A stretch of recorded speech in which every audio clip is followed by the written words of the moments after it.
Surprisingly, over 90% of viewers haven't subscribed yet. If you're enjoying the content, hit that subscribe button. It motivates us to keep creating and helps us never miss an upload. And you'll never miss a story again. The sun was starting to set, casting long shadows over the beautiful island of Maui.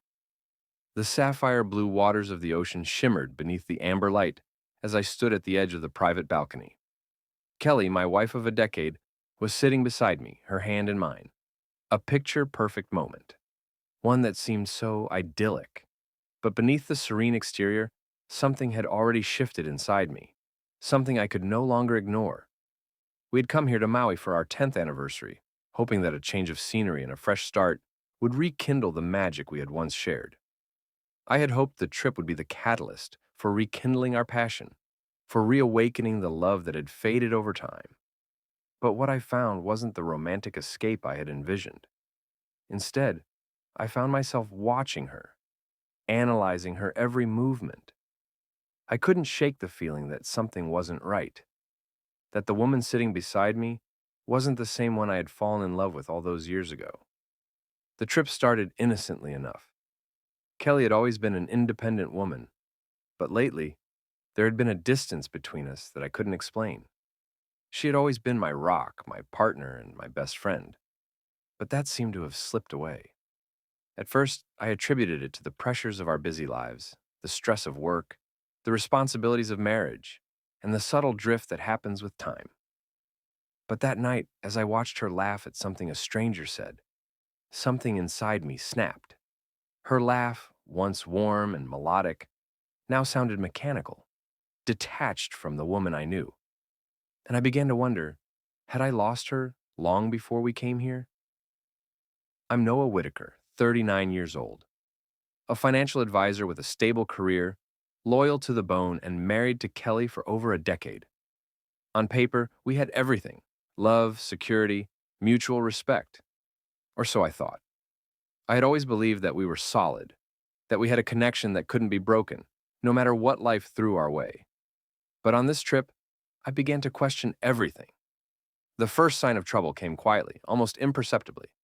Kelly started taking late walks on the beach by herself, claiming she needed some space to think. I tried not to make too much of it at first. After all, everyone needs their own time, right? But when it happened again, and then again, I couldn't help but wonder if something more was going on. It wasn't just the walks. It was everything else. The late spa days, the long hours she spent getting ready, the way she seemed to withdraw more and more, the way she kept saying she was fine when I asked, but her eyes told a different story. Still, I held on to the hope that I was just being paranoid. It wasn't until one evening that my worst suspicions were confirmed. We were sitting at the hotel bar, and Kelly was laughing at something a man had said. I watched them closely, trying to make sense of it all. And then, it happened. She laughed the same laugh, the one she used to share with me, the one that had once been so familiar, so comforting. But now it was different. It was the laugh of someone who had found a new source of joy, someone who had found someone else. I tried to stay calm. I didn't want to cause a scene, didn't want to let my emotions betray me. But I couldn't ignore the growing knot in my stomach. I knew something was off. The night continued, but I was barely present, my mind consumed with thoughts of what I had just witnessed. Back in our villa that night, I tried to shake off the feeling that something was wrong, but I couldn't. I lay awake listening to the sounds of the ocean outside, trying to convince myself that I was imagining things. Maybe it was just the stress of the trip, the pressure of celebrating an anniversary. But deep down, I knew that wasn't it. There was something more, and I had to find out what. It was the next evening that things truly took a turn. Kelly left her laptop open while she got ready for a massage. I was sitting on the balcony sipping bourbon, watching the last light of day fade over the horizon, when I noticed her laptop still on, the screen glowing softly in the dim light. It was a small thing, but something about it pulled me in. I told myself I wouldn't look, that I had no right to invade her privacy, but curiosity got the better of me. I leaned forward and saw that her messenger app was open. At first, I thought it was just work messages. She was always busy with work, and I had learned to accept that. But then I saw it. an unexpected message, one that sent a cold chill down my spine. He still has no clue. I'll be there tonight. Same room. God, you make me feel things he never could. Counting down to our next escape. I froze. My breath caught in my throat as I read the name at the top of the conversation. Chase Jordan, a personal trainer. Someone she had mentioned a few times, always in passing, a man who supposedly worked at the gym in her office building. But now, seeing this, everything I had suspected was confirmed. Kelly wasn't just slipping away from me, she was already gone. I didn't click on the rest of the messages, I didn't need to. It was clear enough. This wasn't a simple flirtation. This was something deeper, something more serious. My mind raced, my hands shaking as I closed the laptop.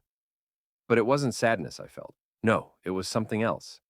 Something colder, something sharper. It was the beginning of a plan, the beginning of something far more dangerous than I had ever imagined. I didn't explode. I didn't confront her. I didn't scream or yell. I wasn't going to give her the satisfaction of seeing me crumble. Instead, I made a decision. I would dismantle her world, piece by piece, quietly and carefully, and I would do it without her ever knowing what hit her. That night, when Kelly returned, her hair still damp from the spa, smelling of another man's cologne, she curled up next to me, her voice soft and sincere. I feel so much closer to you, Noah. This trip is really saving us, she said, her eyes fluttering shut in contentment. I smiled and kissed her forehead, a quiet laugh escaping my lips. I'm glad, I said, even though inside my mind was already racing. I had started my own trip, one that would take me to places she could never follow.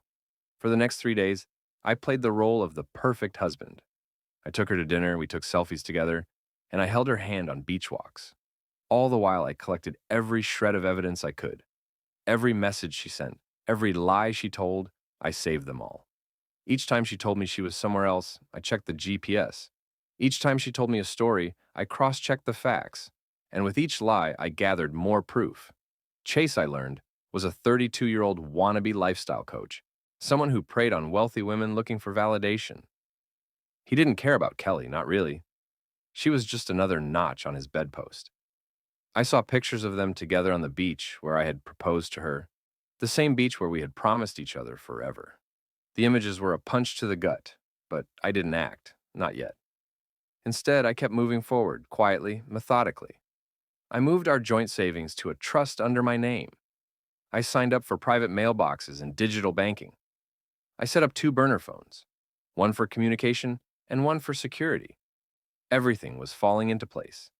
I was patient. I didn't rush it. I had to wait for the right moment. And that moment would come soon enough. The final night in Maui arrived, and Kelly was already in her routine. She came back late again from the spa, smelling faintly of rose-scented oils and another man's cologne. She was giggling, her heels in her hand, clearly still basking in the afterglow of whatever indulgence she had experienced. I didn't say a word. I poured her wine as if nothing had changed, as if she hadn't just lied to my face for days. You deserve it, I said, handing her the glass, my voice calm, almost indifferent. I had been playing the role of the doting husband, just like I had for years, carefully constructing a facade that hid my growing storm. But now more than ever, I knew what I had to do. This was no longer about saving our marriage. It was about taking back what was mine. It was about seeing her face when she realized that the life she had been living, the one built on lies, betrayal, and deceit, was crumbling piece by piece before her very eyes. I wouldn't let her take me down without showing her what it felt like to lose everything she'd worked so hard to build. That night, as she curled up next to me, her head on my chest, she whispered, I feel like I've never been closer to you. This trip, Noah, it's saving us. I smiled and kissed her forehead, my heart frozen inside my chest. I couldn't even bring myself to respond in kind. She had no idea what I had already set in motion. She had no idea that the woman she had once been, strong, confident, and loyal, had long since disappeared, replaced by someone I barely recognized. I'm glad, Kelly, I said quietly. But inside, I knew better. I wasn't the man I used to be either. The man I had been was buried somewhere deep, replaced by someone colder, someone who would never let her get away with this betrayal. That night, I closed my eyes, but sleep eluded me. I was already plotting my next move. The countdown had begun. The next morning, as Kelly continued to bask in the afterglow of her spa treatments, I began my operation. I knew that in order for this to work, I had to be careful. I couldn't rush this. I had to make sure everything was in place before I pulled the trigger. I took her phone while she was in the bathroom, reviewing the messages I had forwarded to the cloud drive the night before. I had everything. Every single conversation, every picture, every hotel receipt, every location that didn't match up with what she'd told me. Chase Jordan was becoming more and more of a thorn in my side. I had learned everything about him: his Instagram, his Facebook posts, his arrogant lifestyle coach persona. He was a sham. He wasn't the kind of man who could ever love Kelly. He didn't even care about her. To him, she was just another client, another conquest to add to his growing list of women who were too lonely, too desperate for attention, to see the truth. What made this so much worse was that Kelly had always prided herself on being strong, independent, and fiercely loyal. At least that's what she had shown me for the first few years of our marriage.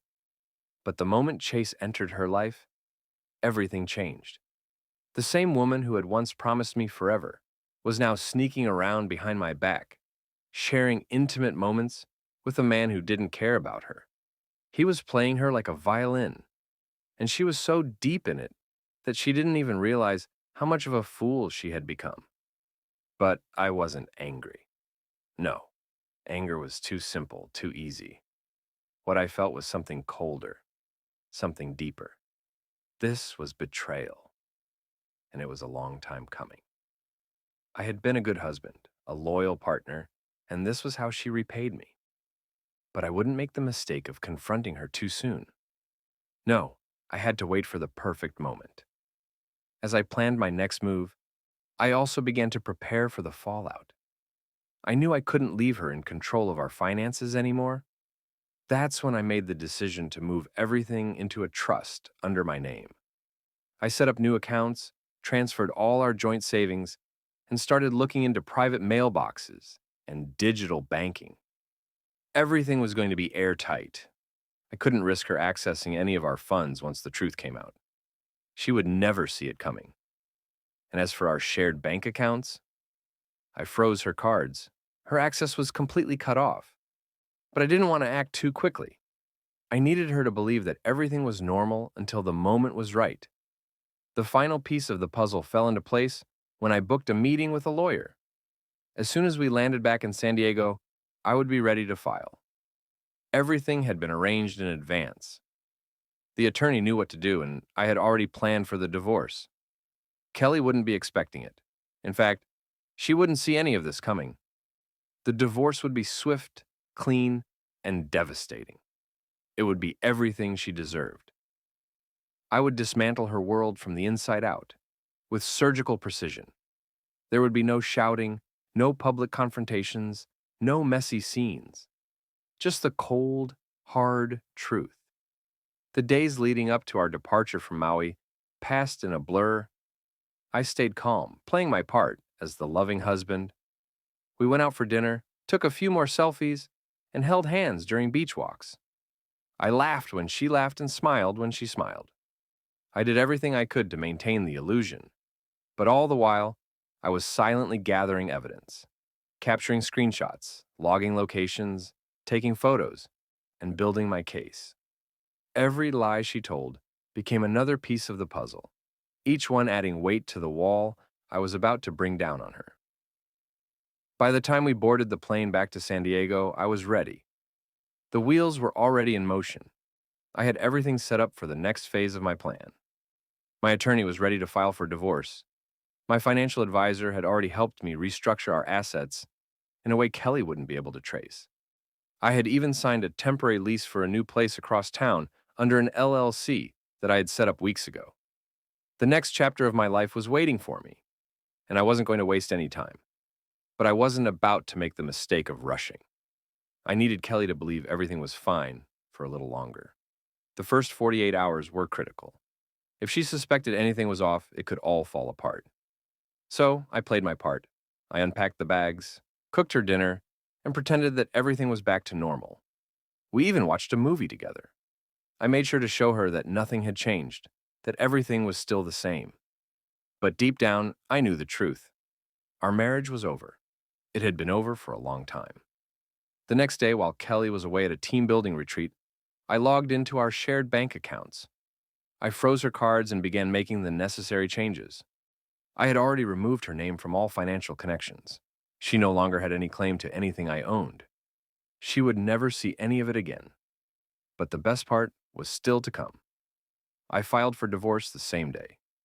My lawyer had all the documents ready, and the evidence I had gathered was more than enough to blow a judge's mind.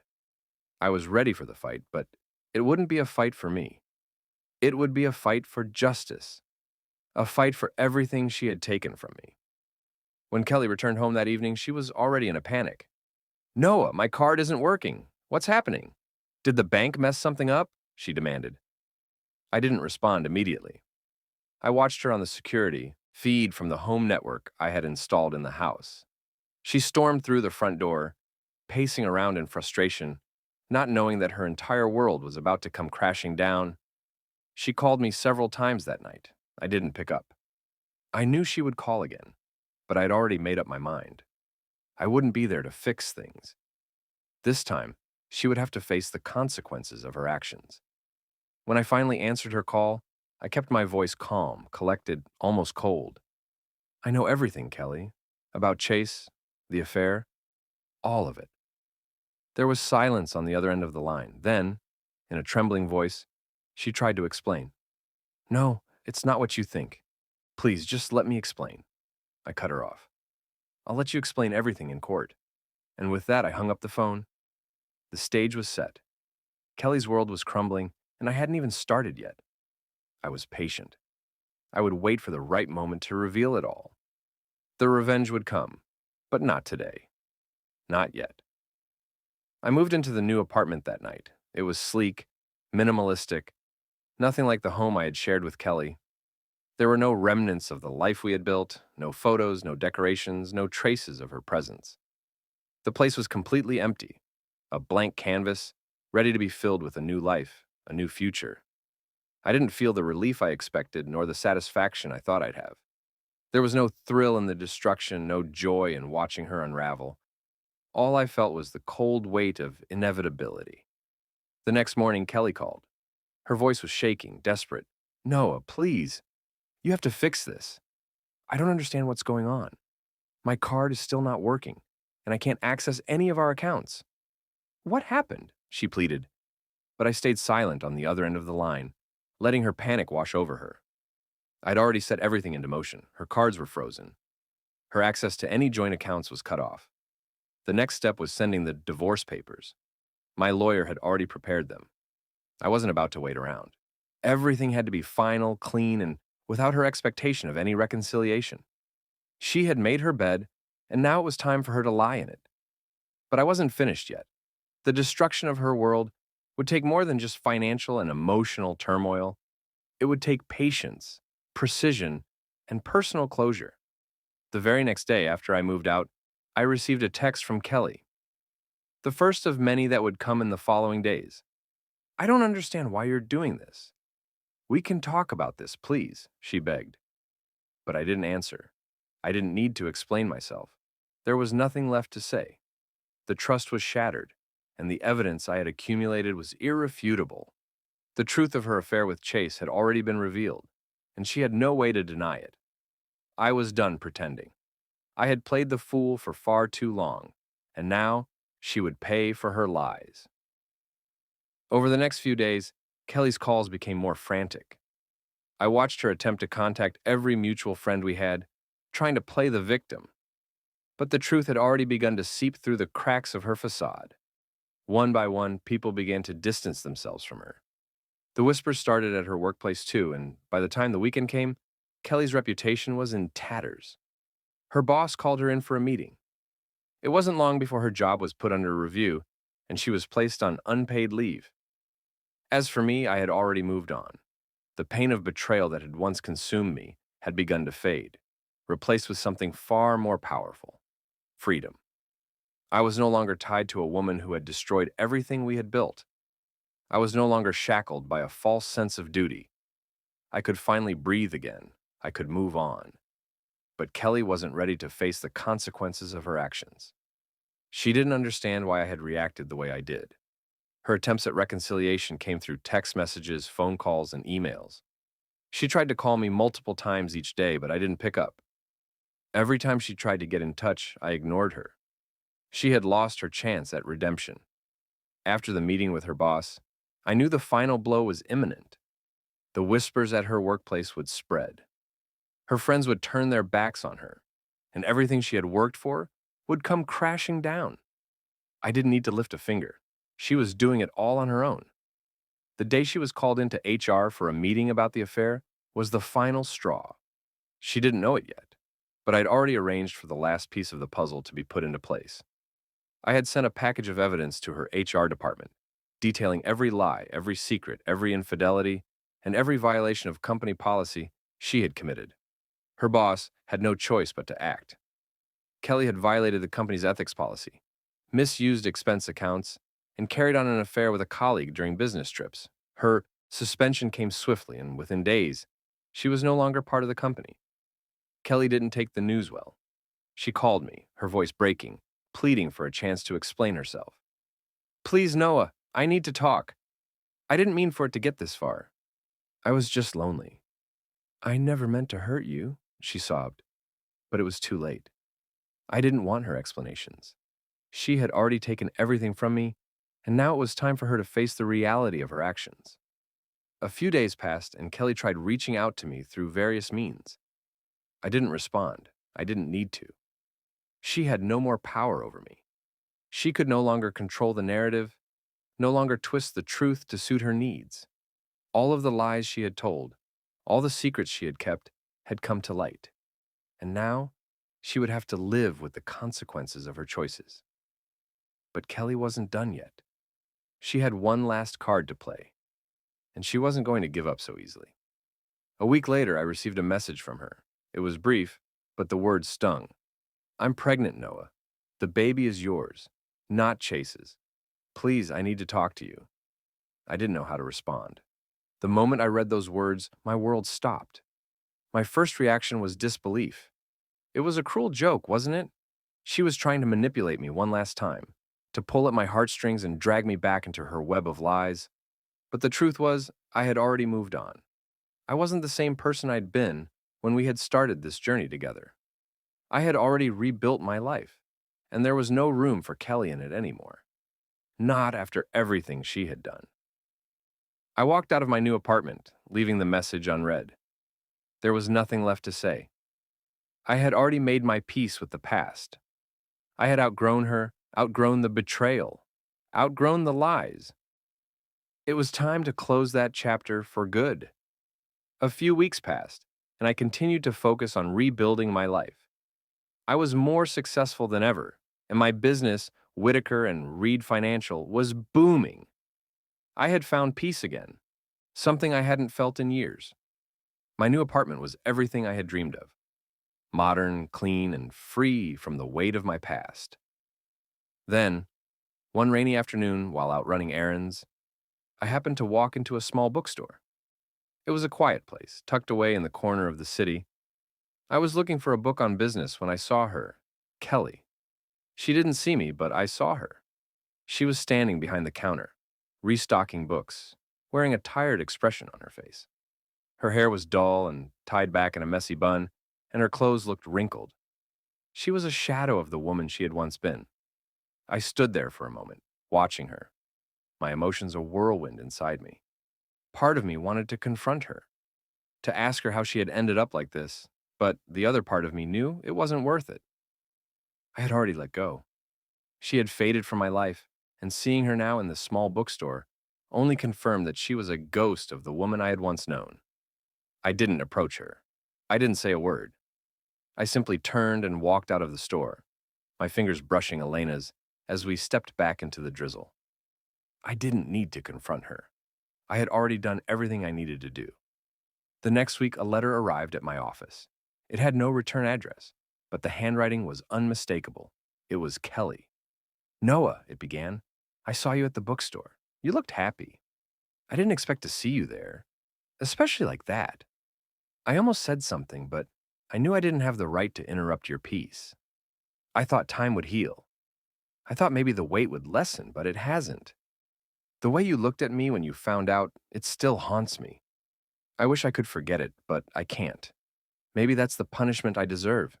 If nothing else, thank you for not destroying me more than I already destroyed myself." I read the letter once, then tucked it away in my filing cabinet. Not out of anger, not out of spite, but out of finality. It was done. I had outgrown it all. Kelly was living in a loop of regret while I had moved forward, creating a new life, one free from the shackles of betrayal and deceit. Some betrayals don't need punishment. They punish themselves day by day, memory by memory. Kelly hadn't just lost a husband. She had lost the only person who had ever truly seen her, believed in her, and fought for her. And the cruelest part? I didn't have to destroy her. She had already done it to herself. As for me, I had walked away and I was finally free.